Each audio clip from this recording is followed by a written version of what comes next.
kita akan mulai dengan bahan Katekismus Heidelberg.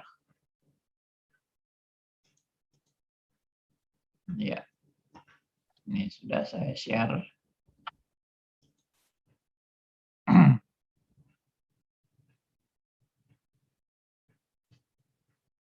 Ya, kita masih membahas mengenai pertanyaan 53.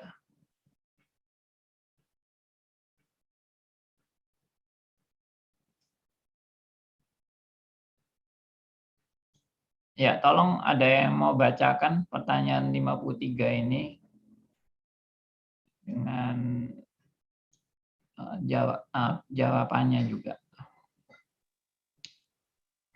Silakan. 53 ya, Pak? Ya. Apakah yang saudara percayai tentang Roh Kudus? Jawabannya pertama, bahwa Dia bersama dengan Bapa dan Anak adalah Allah yang sejati dan kekal. B, kedua, bahwa Dia dikaruniakan juga kepadaku, supaya Dia membuat aku oleh iman yang sejati, beroleh bagian dalam Kristus, dan segala anugerahnya menghibur aku dan menyertai aku untuk selama-lamanya. Iya, oke. Ayatnya nggak usah dibaca. Jadi saya pernah tegaskan ya bahwa anugerah Roh Kudus ini anugerah yang luar biasa bagi saudara dan saya. Tapi seringkali yang luar biasa ini diterjemahkan terlalu dangkal oleh orang-orang tertentu. Mohon maaf.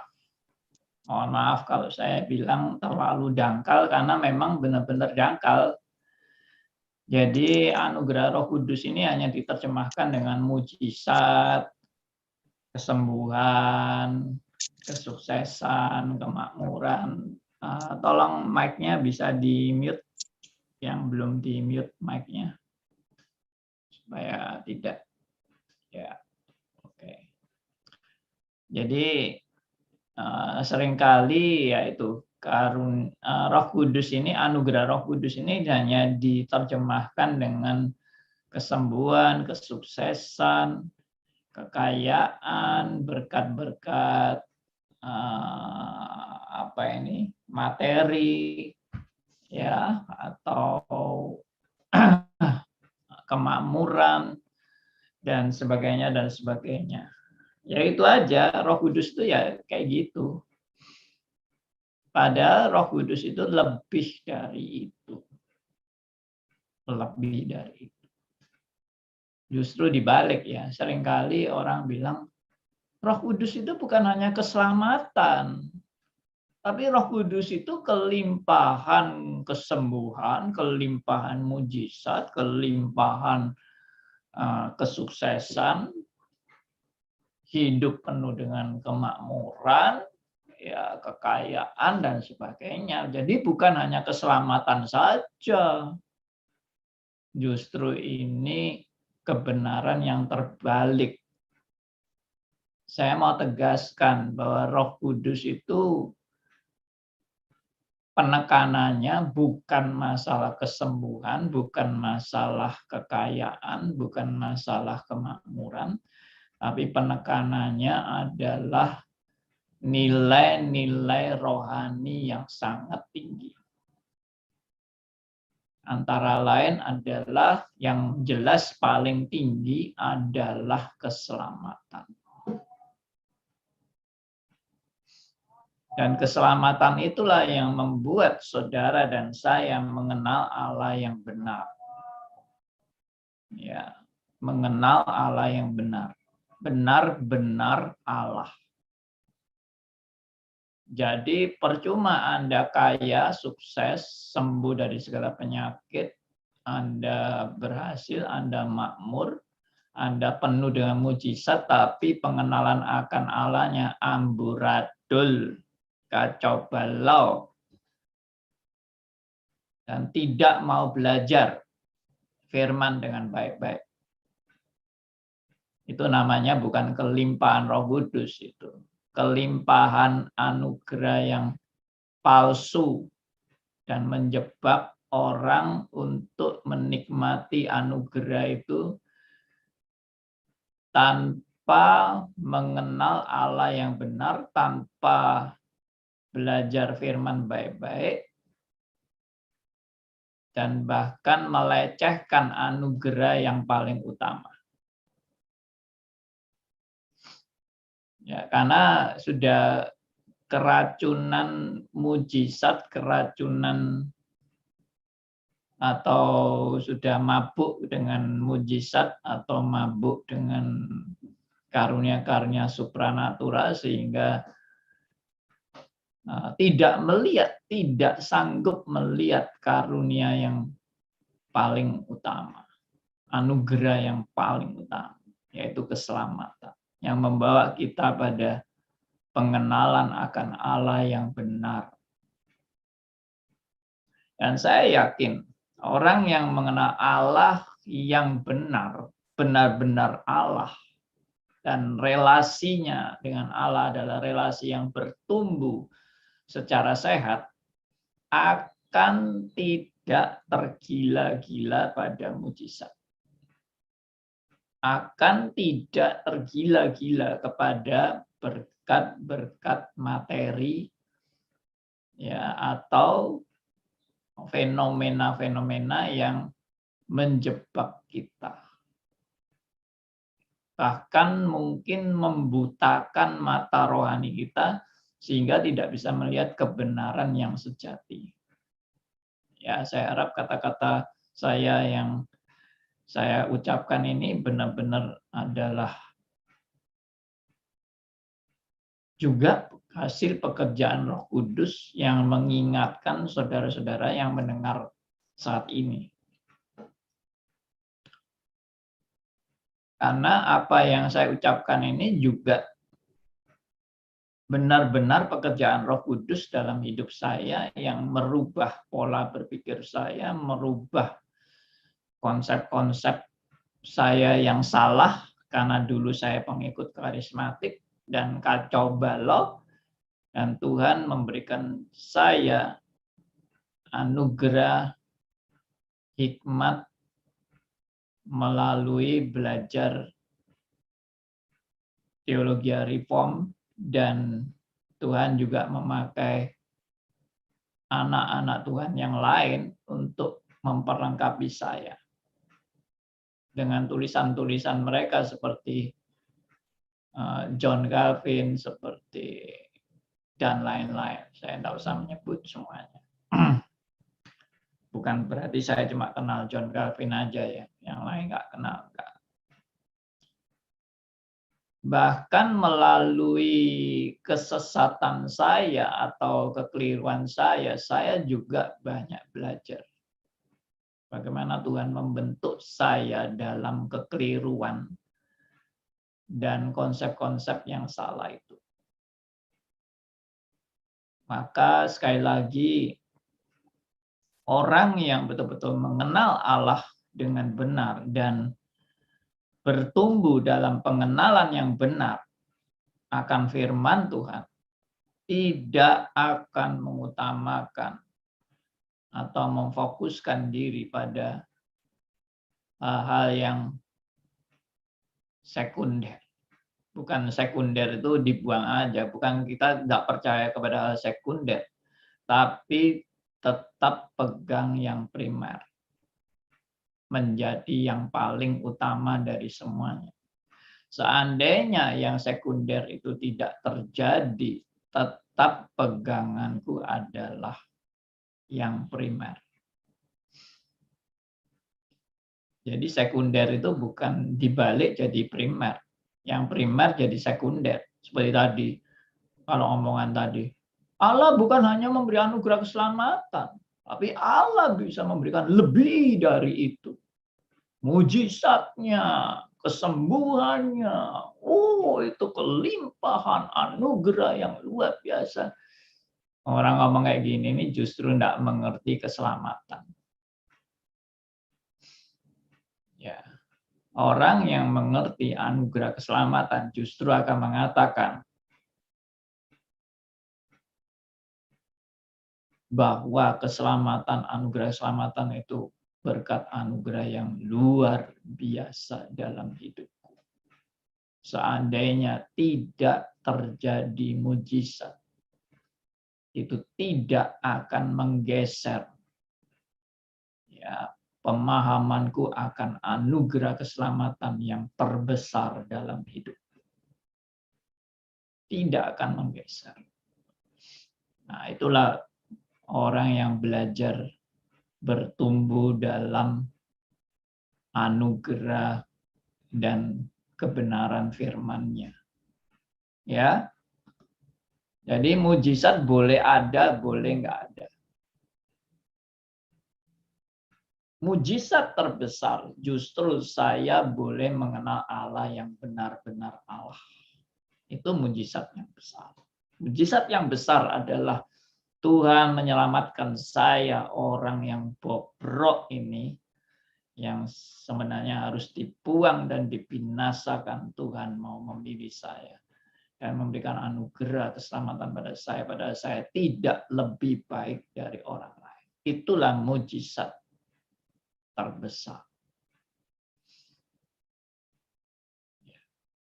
Nah, biarlah ini boleh menjadi perenungan yang sangat dalam kehidupan kita untuk belajar anugerah Roh Kudus. Ya, Roh Kudus itu melahirbarukan Anda. Roh Kudus itu mencelikkan mata rohani Anda. Roh Kudus itu membawa Anda pada pengenalan akan Allah yang benar. Roh Kudus itu merubah pola berpikir dari antroposentris menuju pada teosentris. Ya, Roh Kudus itu memberi Anda pencerahan pada saat Anda membaca Alkitab, mengerti maksud yang sebenarnya daripada apa tujuan ayat-ayat Alkitab itu ditulis. Itu adalah pekerjaan Roh Kudus dan semua itu mujizat. Bagaimana saudara yang buta rohani ini bisa mengenal nilai-nilai kekal dalam firman Allah? Dicelikkanlah mata rohani Anda. Yang buta itu tercelik dan itulah mujizat. Bukan sekedar mata jasmani yang buta boleh menjadi melek. Itu juga mujizat. Tapi mujizat yang nilainya jauh lebih tinggi adalah Anda yang buta rohani dan tidak mampu mengenal Allah yang benar, tidak mampu mengenal kebenaran yang sejati. Boleh dicelikkan mata rohani Anda mengenal Allah yang benar dan mengenal firman-Nya yang luar biasa, kelimpahan, ya, nilai-nilai surgawi yang luar biasa. Itu firman-Nya. Dan itu mujizat. Jadi jangan bilang orang reform itu nggak pernah dapat mujizat. Itu kesalahan fatal kalau Anda dan saya sebagai orang reform bilang, aku kok selama ini nggak pernah dapat mujizat ya. Gimana sih? Kamu itu dari nggak kenal Allah menjadi kenal Allah itu sudah mujizat yang luar biasa. Puji Tuhan untuk anugerahnya membuat saudara dan saya mengenal Allah yang benar. Ya kan? Coba lihat hidup Anda dulu sebelum mengenal Allah yang benar bagaimana. Dan sekarang setelah mengenal Allah yang benar bagaimana. Melalui gerakan reform, melalui stres atau melalui baca buku, melalui apapun yang Anda teliti dalam hidup Anda, terus Anda boleh mengenal kebenaran, itu mujizat dari Tuhan. Dan ini bisa juga dipakai iblis, ya. Maksudnya orang yang mengalami perubahan pola berpikir atau pembaruan, ternyata ada orang-orang yang tercelik, ya, merasa tercelik mata rohaninya, mengenal kebenaran, tapi ternyata kebenaran yang dia kenal itu juga adalah, bukan juga, kebenaran yang dia kenal itu ternyata adalah kebenaran palsu. Kebenaran yang dicipta oleh daya tipu muslihat iblis untuk menjebak orang-orang yang mencari kebenaran tapi kebenaran palsu. Jadi ada orang-orang yang saya juga lihat mengalami perubahan hidup, perubahan pola berpikir, dan semangat untuk melakukan giat untuk Allah, tetapi menuju kepada pemahaman-pemahaman yang makin sesat dan meninggalkan kebenaran, tapi mereka yakin mereka adalah yang paling benar. Nah, itu juga mengerikan itu, ya. Orang yang nggak sadar kalau dirinya sedang mengikuti ajaran palsu. Saya mengalami semua, ya. Saya mengalami semua proses-proses perubahan-perubahan dari kacau balau sampai perubahan menuju pada kebenaran yang sejati. Saya mengalami semua.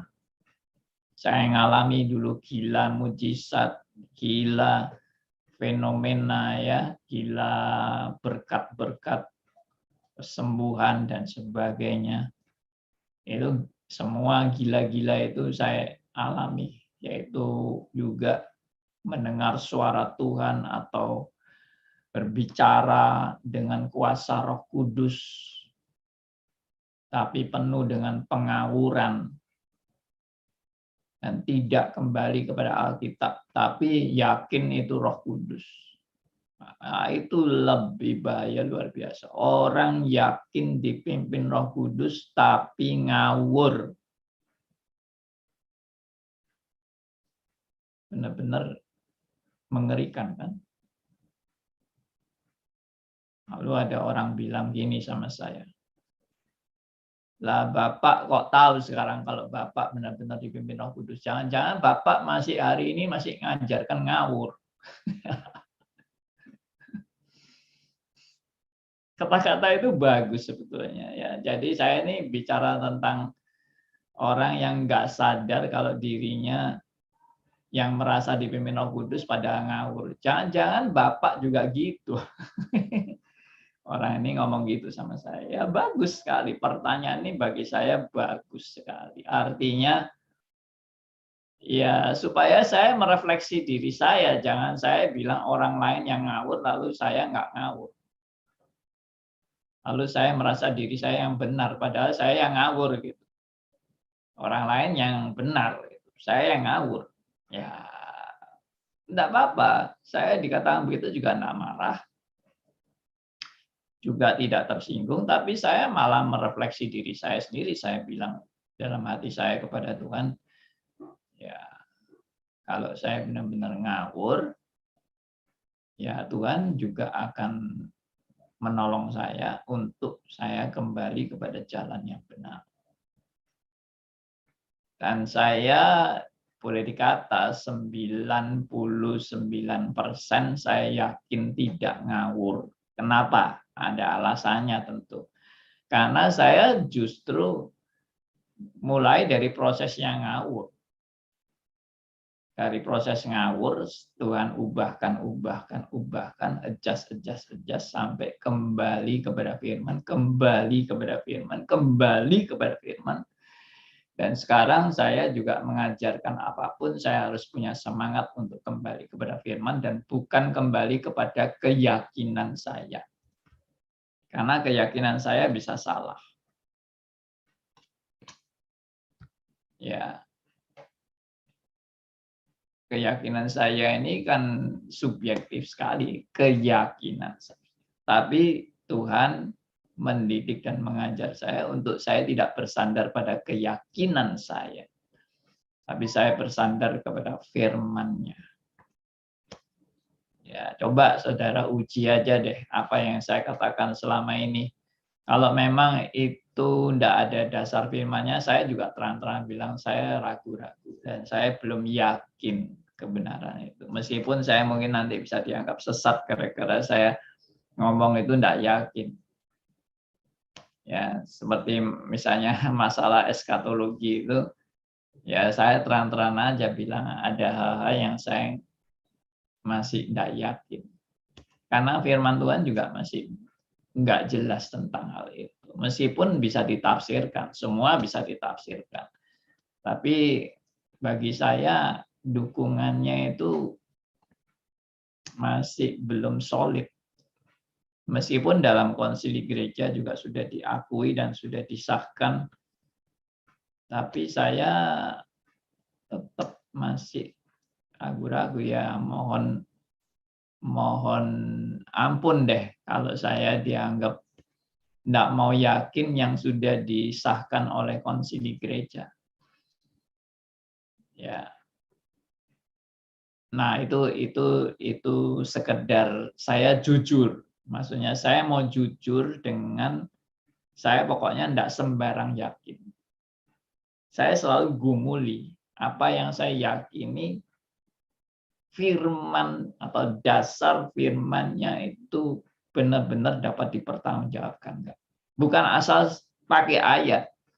Ini ayatnya ini ayatnya ini ayatnya ini. Tapi ayatnya itu semua ngawur atau ayatnya semua tidak kontekstual, tidak kontentual, ya, tidak tekstual. Ya, jadi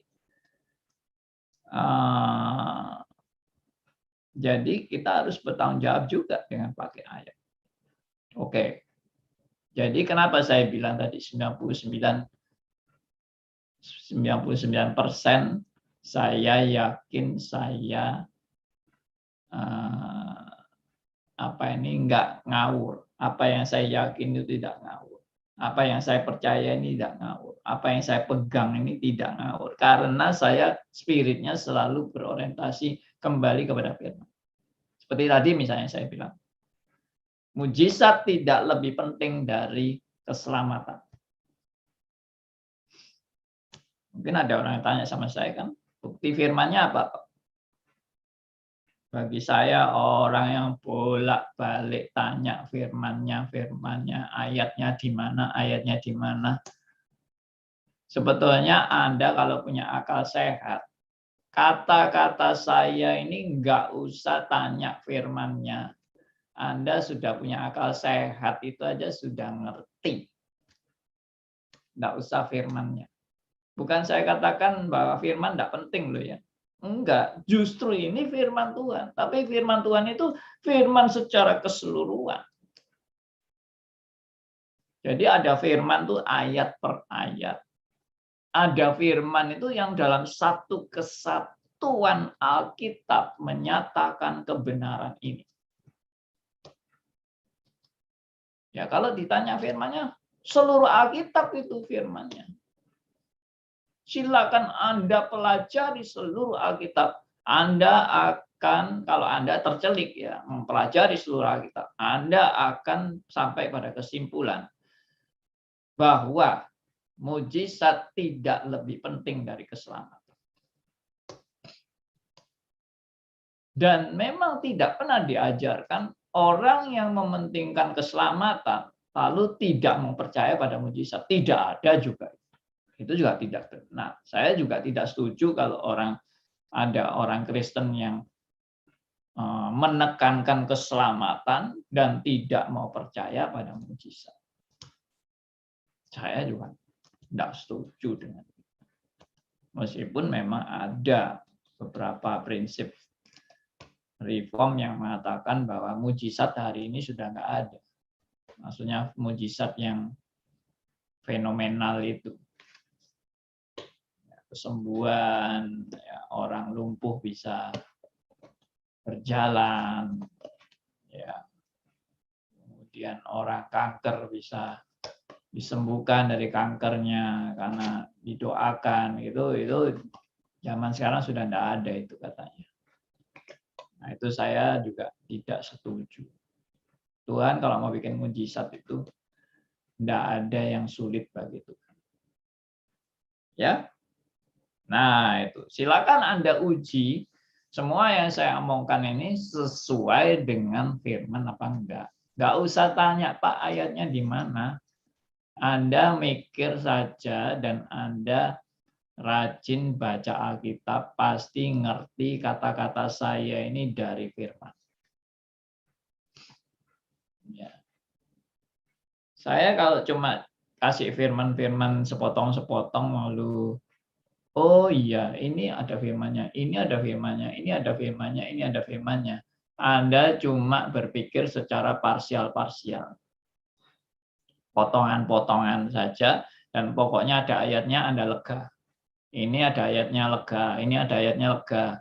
Anda itu tidak berpikir secara sistematik, Anda tidak berpikir secara komprehensif, Anda tidak berpikir secara konsisten, Anda tidak berpikir secara holistik, secara harmonis. Anda itu cuma berpikir parsial, pokoknya ada ayatnya. Ayatnya itu seperti resep-resepnya. Pokoknya kalau ada resepnya saya lega. Kalau tidak ada resepnya saya enggak mau. Resepnya itu saya tadi sudah bilang. Seluruh Alkitab itu resepnya. Silakan baca, silakan teliti, silakan pelajari baik-baik. Silakan ikut stris, belajar teologi dengan bertanggung jawab.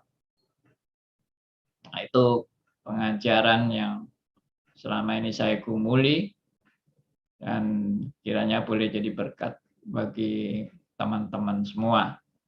Oke, sekarang wah ini sudah hampir jamnya ya. Tapi saya mau satu hal lagi tekankan, yaitu ini kalimat yang terakhir. Dan menyertai aku untuk selama-lamanya. Apa maksud Roh Kudus menyertai aku untuk selama-lamanya? Nah, itu kita bisa baca di Yohanes 14 ayat 16. Ya, coba kita buka Yohanes 14 ayat 16. Ini ayat yang sudah bolak-balik kita baca bersama kan dalam pembahasan kita. Yohanes 14 ayat 16, silakan ada yang mau bacakan buat kita.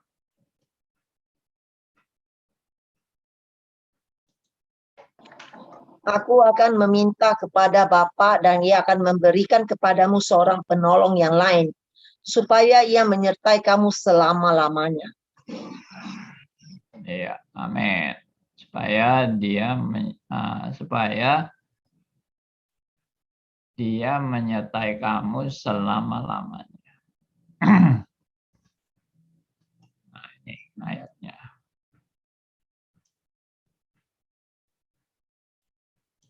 Oke, lalu saya blok yang ini aja yang terakhir. Supaya ia menyertai kamu selama-lamanya. Nah, ini seringkali disalahpahami oleh beberapa orang yang menafsirkan Alkitab secara parsial-parsial itu. Lalu dia simpulkan gini dari kata selama-lamanya ini. Puji Tuhan, Roh Kudus, sekarang ini zaman kita ini, Allah sudah berjanji untuk menyertai kita selama-lamanya. Sebelum ini, yaitu di masa perjanjian lama, Roh Kudus tidak pernah menyertai anak-anak Tuhan selama-lamanya. Baru setelah ayat ini Tuhan berjanji menyertai kita selama-lamanya. Berarti ini ada jaminan keselamatan di dalam perjanjian baru. Perjanjian lama Roh Kudus keluar masuk. Tidak ada jaminan di dalam perjanjian lama. Di dalam perjanjian baru ada jaminan. Nah, ini juga tafsiran yang bagi saya ngawur. Meskipun yang ngomong kayak gitu itu orang reform. Tapi menurut saya, dia tidak menangkap maksud kata selama-lamanya di sini. Dalam konteks perjanjian baru. Jadi kita kalau menafsirkan kata-kata ya, oh ini selama-lamanya. Berarti dulu Roh Kudus itu belum selama-lamanya. Sekarang baru selama-lamanya.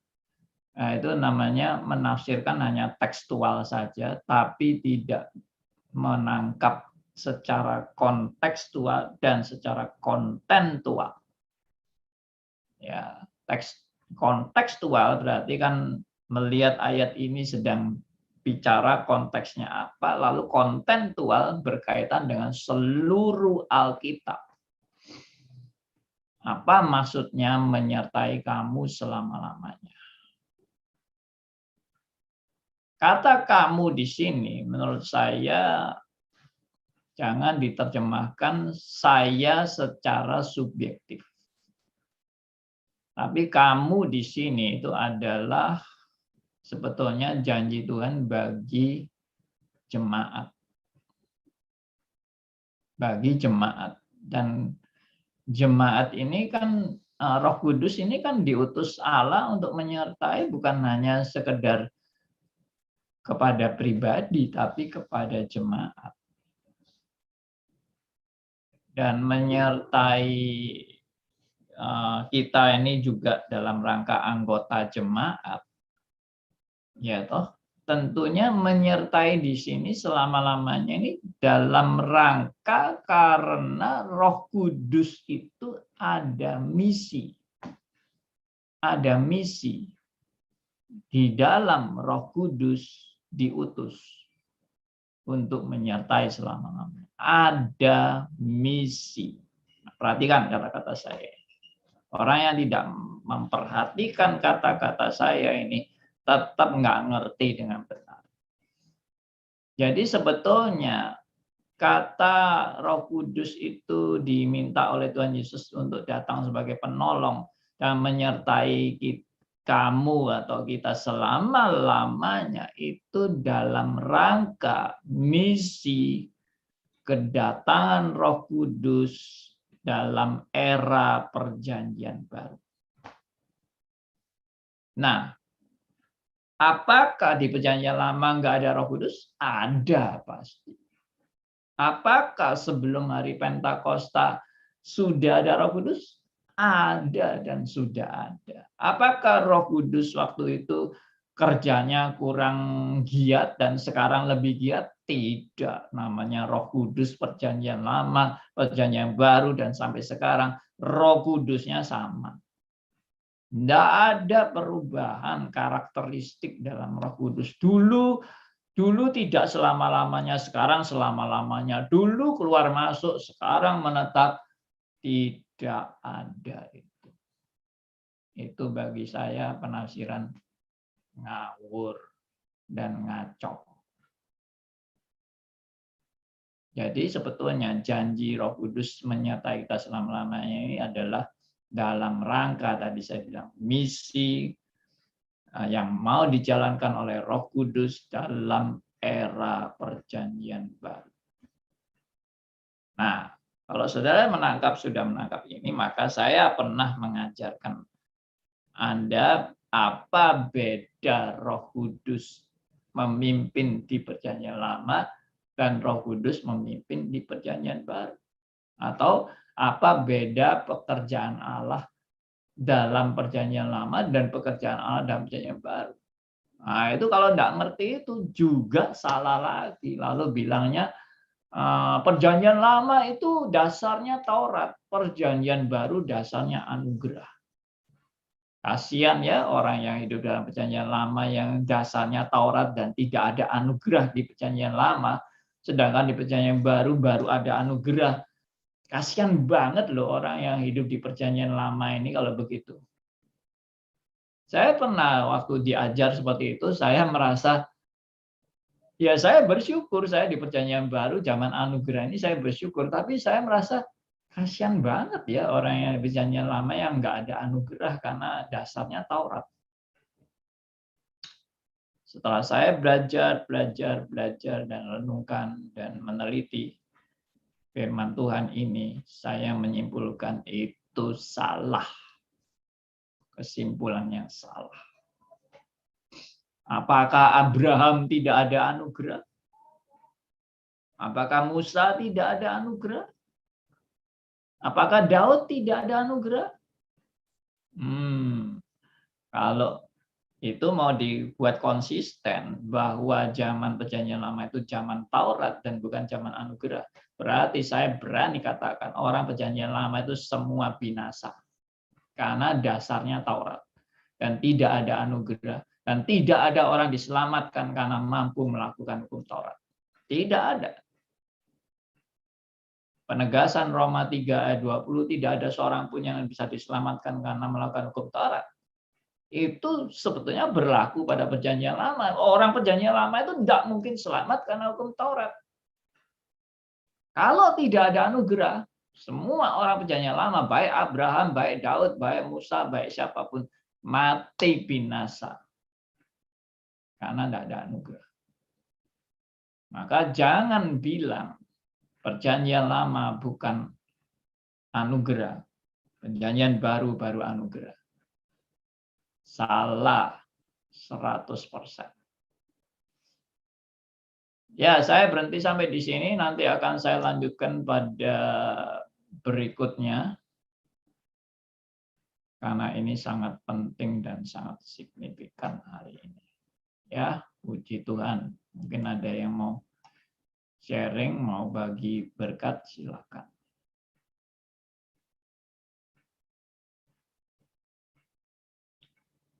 Kurang 4 menit. Kelihatannya lagi merenung semua. Pak, mau nanya Pak, kalau saya bilang, kalau yang dulu, yang belum mengerti, kan banyak orang yang mujizat, saya bilang, ya pasti ada, saya aja bingung. Saya yang nggak mengenal Tuhan Yesus siapa, ini siapa. Loh, kok menurut saya ya, ini benar nggak sih Pak? Kok saya bisa percaya gitu loh. Kok saya bisa percaya dan saya mengimaninya. Saya nggak ada siapa-siapa, nggak ngerti. Saya bukan keturunan, saya nggak ngerti itu siapa Tuhan Yesus. Sampai saya mau belajar, mau ini, itu menurut saya ya suatu mujizat yang terbesar bagi saya sampai hari ini. Waktu saya bertobat, Pak. Begitu. Jadi, lu so tahu lu. Lah, justru gua kagak tahu, gua kagak ngerti apa-apa. Kok jadi kok kecelik gitu loh. Kalau kayak orang tuh bohlamnya tuh nyala. Ada siapanya gitu, tapi kok nggak kecelik. Oh sekarang kok jadi bertumbuh gitu loh. Jadi nggak ngerti, mau belajar, jadi kayak so tahu mau belajar ini, mau belajar ono. Kok lu udah ngerti ya bagaimana? Itu Alkitab apa sih? Terus Tuhan Yesus siapa sih?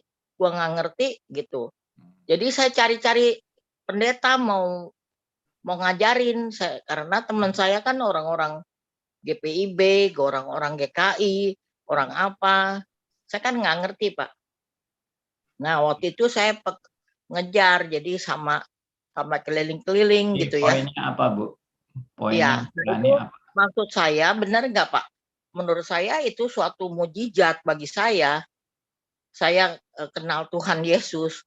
Iya, benar. Itu aja. Itu yang tadi saya tekankan kan, bahwa mujizat itu bukan yang utama, bukan masalah kesembuhan, masalah